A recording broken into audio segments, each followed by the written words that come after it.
एक बार गौतम बुद्ध अपने आश्रम में अपने सभी शिष्यों को शिक्षा दे रहे थे कि दुनिया की सबसे तेज छुरी हमारी जबान है और दुनिया के सबसे खतरनाक हथियार हमारे शब्द है, जो बिना किसी का खून बहाए लोगों को अंदर ही अंदर मार सकते हैं। हमारे शब्द हमारी ताकत हो सकते हैं, लेकिन यह हमारी सबसे बड़ी कमजोरी भी हो सकते हैं। अगर हमें नहीं पता कि कब, कहां और क्या और कितना बोलना है, यदि हम सही समय पर सही इरादे के साथ सही शब्दों का प्रयोग करते हैं तो यह हमें एक सफल व्यक्ति बनाता है। लेकिन अगर हम सही समय पर सही इरादे से सही शब्दों का इस्तेमाल नहीं करते तो यह हमारे जीवन को नर्क से बदतर बना सकता है। तो दोस्तों, आज की स्टोरी के माध्यम से मैं आपको बताने वाला हूं कि चुप रहकर कैसे हम अपने जीवन को बदल सकते हैं। आपको चुप रहने की शक्ति का एहसास इस वीडियो में होने वाला है। वीडियो शुरू करने से पहले कमेंट बॉक्स में नमो बुद्धाय लिखकर वीडियो को लाइक जरूर करें। तो चलिए शुरू करते हैं इस कहानी को। जापान में एक बहुत ही प्रसिद्ध बौद्ध भिक्षुक रहा करते थे। उनका नाम रिसाई था। रिसाई अकेले रहते थे। दुनिया के शोर शराबे से दूर जंगल में वो रहते थे और वह बड़े ही ध्यानी और प्रभु भक्त व्यक्ति थे, इसलिए वह पूरे जापान में बहुत अधिक प्रसिद्ध थे। एक दिन एक राजकुमार रिसाई के पास आया और बोला, हे प्रिय भिक्षु, मैं हमेशा थका हुआ, निराश और परेशान महसूस करता हूं। मेरा मन बहुत अशांत रहता है। हालांकि मेरे पास सब कुछ है, दौलत, शोहरत, सुख सुविधाएं जो हर व्यक्ति चाहता है या पाने की इच्छा करता है, लेकिन फिर भी मेरे अंदर इतनी अशांति और चिंता क्यों है? रिसाई ने उसकी बात बहुत ही ध्यानपूर्वक सुनी और कुछ सोचने के बाद कहा, तुम इस प्रश्न का उत्तर जानते हो, बस तुमने कभी इस प्रश्न को हल करने की कोशिश नहीं की है। रिसाई ने आगे कहा, मैं एक रिसर्च करना चाहता हूं, क्या तुम मेरा साथ उसमें दोगे? इस रिसर्च के बाद तुम्हारे जीवन में किसी भी तरह की अशांति और चिंता नहीं रहेगी। ये बातें सुनकर राजकुमार बहुत हैरान था। उसने रिसाई से कहा, बताइए मुझे क्या करना होगा? अपने मन की शांति के लिए मैं कुछ भी करने को तैयार हूं। राजकुमार की इन्हीं बातों को सुनकर भिक्षु ने कहा, तो फिर आप अगले 15 दिन के लिए मेरे आश्रम में रहोगे और एक सामान्य व्यक्ति की तरह अपना जीवन व्यतीत करोगे, और इन 15 दिनों में तुम अकेले और चुपचाप रहोगे, जितना हो सके कम बोलोगे। राजकुमार उस भिक्षु की बातें सुनकर सहमत हो गया। पहले दिन राजकुमार को लगा कि उसका मन सामान्य से अधिक अशांत और विचलित है। उसके मन में तरह तरह के विचार आ रहे हैं और वह आम लोगों की तरह जीवन जीने में असहज महसूस कर रहा है। उसे अंदर से बोलने की इच्छा हो रही थी, लेकिन वह चुपचाप रहा। उसके मुंह से एक भी शब्द नहीं निकला, बस वह चुपचाप बैठा रहता। लेकिन रात होते होते उसे अंदर ही अंदर शांति का अनुभव होने लगा। उसके लिए यह अनुभव अजीब था। वह खुद से पूछ रहा था कि वह अंदर ही अंदर इतना खुश क्यों है और उसकी आंतरिक बेचैनी और चिंता कम क्यों होने लगी है। अगले दिन राजकुमार अकेला चुपचाप बैठा रहा और वह प्रकृति को निहार रहा। वह पौधों को, फूलों को, आकाश में उड़ रहे पक्षियों को, वह अपने जीवन में पहली बार यह अद्भुत दृश्य महसूस कर रहा था कि उसके पास कितनी सुंदरता है। वह दिन भर प्रकृति की सुंदरता को निहारता रहता और उसकी ताजगी को महसूस करता रहता। इसी तरह से 10 दिन बीत गए और उसके मन की सारी बेचैनी, सारी हलचल, सारी उथल पुथल और सारा तनाव गायब हो गया। 11वें दिन की सुबह राजकुमार फिर से एकांत में बैठ गया और कुछ ही मिनटों में उसकी आंखें अपने आप बंद हो गईं और वह गहरे ध्यान में चला गया। वह पूरे दिन वहीं पर आंखें बंद करके बैठा रहा और गहरे ध्यान में डूबा रहा। ना कोई शब्द, ना कोई चिंता। राजकुमार भीतर से असीम शांति और आनंद से भर गया। राजकुमार अपने बाकी के 4 दिन इसी तरह गहरे ध्यान में व्यतीत करने के बाद 15 दिन बाद रिसाई के सामने प्रस्तुत हुआ और रिसाई को प्रणाम करके बोला, प्रिय भिक्षु, मुझे उत्तर मिल गया कि मेरे मन में इतनी उथल पुथल और चिंता क्यों थी। मैं जान गया कि मेरा मन इतना अशांत और विचलित क्यों था। रिसाई मुस्कुराते हुए पूछा, बताओ क्या उत्तर मिला तुम्हें? राजकुमार ने कहा, मैं आवश्यकता से अधिक बातें करता था। मैं किसी पर भी अपने शब्द और ऊर्जा व्यर्थ करता था। मैं दिन भर अपने लोगों से फालतू की बातें करता रहता और फिर उन्हीं के बारे में अकेले में सोचता रहता और ज्यादातर समय नकारात्मक ही सोचता रहता। इस तरह मैं बस अपना समय बर्बाद कर रहा था। ज्यादा बोलने और नकारात्मक सोचने की वजह से मेरा मन अशांत और बेचैन हो गया था, और इसी वजह से मैं किसी भी काम को ठीक से नहीं कर पा रहा था, जिसकी वजह से मैं हर काम में असफल होने लगा। और फिर इन्हीं लगातार मिलने वाली असफलताओं की वजह से ही मैं और भी उदास और चिड़चिड़ा हो गया। इन्हीं सभी चीजों की वजह से मेरा जीवन नष्ट हो रहा था, लेकिन यहां पर बिताए हुए 15 दिन मेरे लिए पूरी तरह से अलग थे। मुझे कुछ अलग ही एहसास यहां पर हो रहा था। अब मुझे ऐसा लग रहा है मैं अपना जीवन पूरी तरह से जी रहा हूं, लेकिन इससे पहले मैं अपना जीवन गलत तरीके से जी रहा था। और मैंने यह भी सीखा कि हमें सिर्फ ध्यान करने की जरूरत नहीं है। ध्यान अपने आप होता है जब हम इस शांत और मौन होते हैं। ध्यान के पिछले कुछ दिनों के दौरान मैंने जो पहली चीज सीखी वह यह है कि मनुष्य के जीवन के सबसे महत्वपूर्ण घटना स्वयं को जानना है। यह सुनकर रिसाई ने कहा, सिर्फ तुम ही नहीं, दुनिया में ज्यादातर लोग जरूरत से ज्यादा बोलते हैं।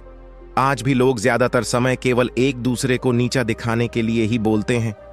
कुछ लोग ना चाहते हुए भी बातें करते हैं और अपना जीवन बर्बाद कर लेते हैं। रिसाई ने राजकुमार को चुप रहने का महत्व समझाते हुए कहा।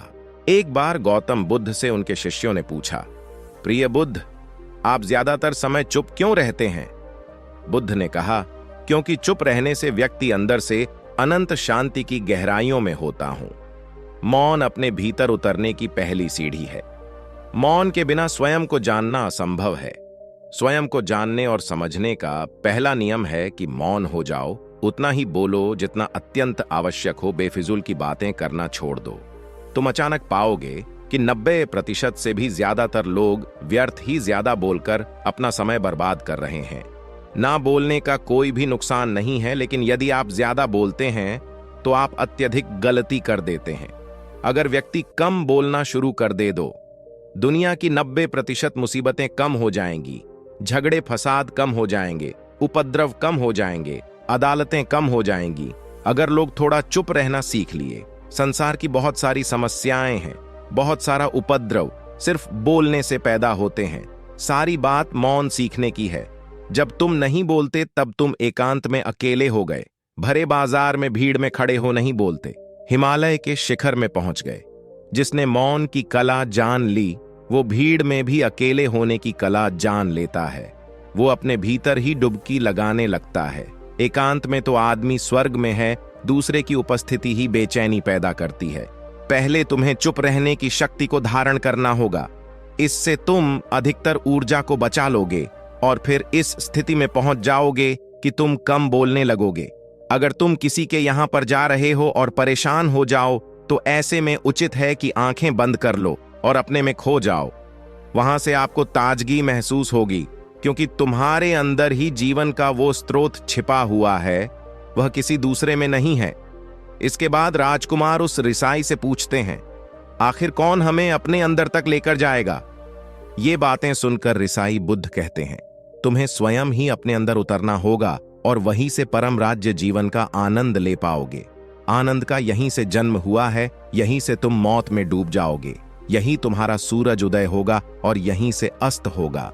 इसी प्रकार तुम बार बार डुबकी लगाओ। जब भी तुम डुबकी लगाकर लौटोगे वहां से तुम पाओगे फिर ताजगी भरी जीवन की नई संपदा मिलेगी। इस नई शक्ति के जन्म होने से तुम्हारी थकान गई, उदासी गई, चिंता गई। जैसे कोई स्नान करके लौटता है तो शरीर शीतल हो जाता है, शांत हो जाता है। ऐसे ही जब कोई भीतर से साफ होकर वापस आता है, मौन में स्नान करके लौटता है, तो समस्त अस्तित्व, समस्त व्यक्तित्व शांत और मौन हो जाता है, आनंदित हो जाता है। जब तुम आंतरिक मौन की उस पराकाष्ठा पर पहुंच जाओगे तब तुम पाओगे कि बोलने से भी तुम्हारा मौन खंडित नहीं होता, वो बना ही रहता है। उसकी एक अंतर्धारा लगातार तुम्हारे भीतर बहती रहती है। तुम बोलते तो हो, तुम शब्द का उपयोग भी करते हो, लेकिन वो तुम्हारे मौन को खंडित नहीं कर पाती। एक बार गहरे मौन में स्थिर हो जाओ, फिर तुम्हारी वाणी में भी मिठास आ जाएगी। तुम्हारा बोलना संगीतपूर्ण होगा, तुम्हारा बोलना सत्य होगा। तुम बोलोगे तो दूसरों पर भी शीतलता छा जाएगी।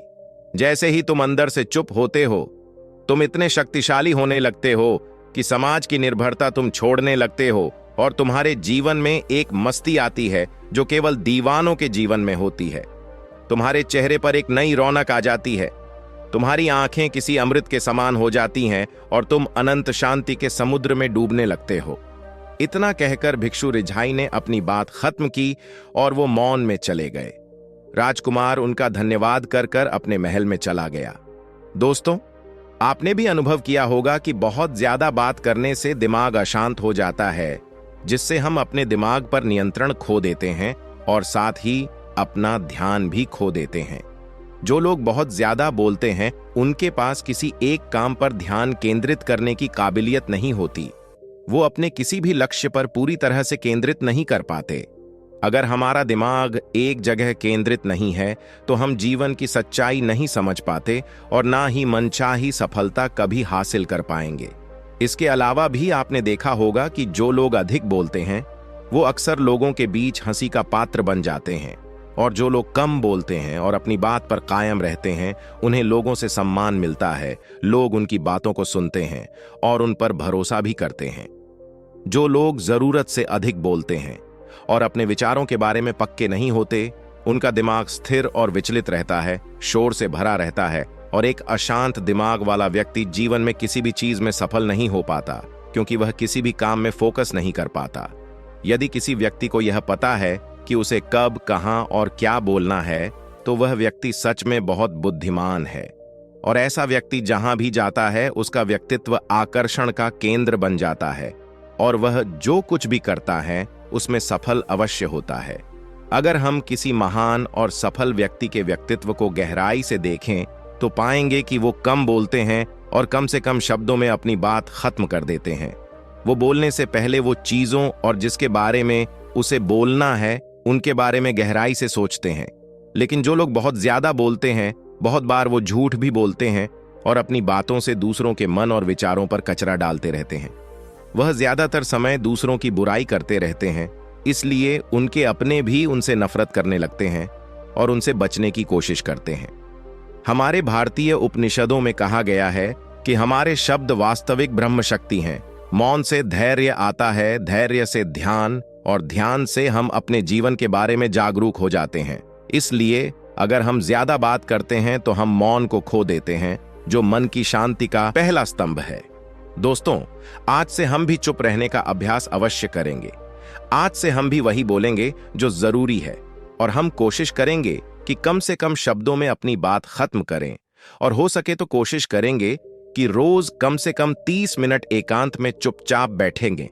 और मुझे पूरा विश्वास है कि इससे हम सबके अंदर एक सकारात्मक बदलाव जरूर आएगा। इसी के साथ इस वीडियो को खत्म करते हैं। दोस्तों, उम्मीद करता हूं आपको इस कहानी से एक अच्छी सीख मिली होगी। ये कहानी आपको कैसी लगी हमें कमेंट बॉक्स में कमेंट करके जरूर बताएं, और साथ ही इस कहानी को अपने दोस्तों के साथ जरूर शेयर करें ताकि उन्हें भी इस कहानी से कुछ सीखने को मिल सके। धन्यवाद।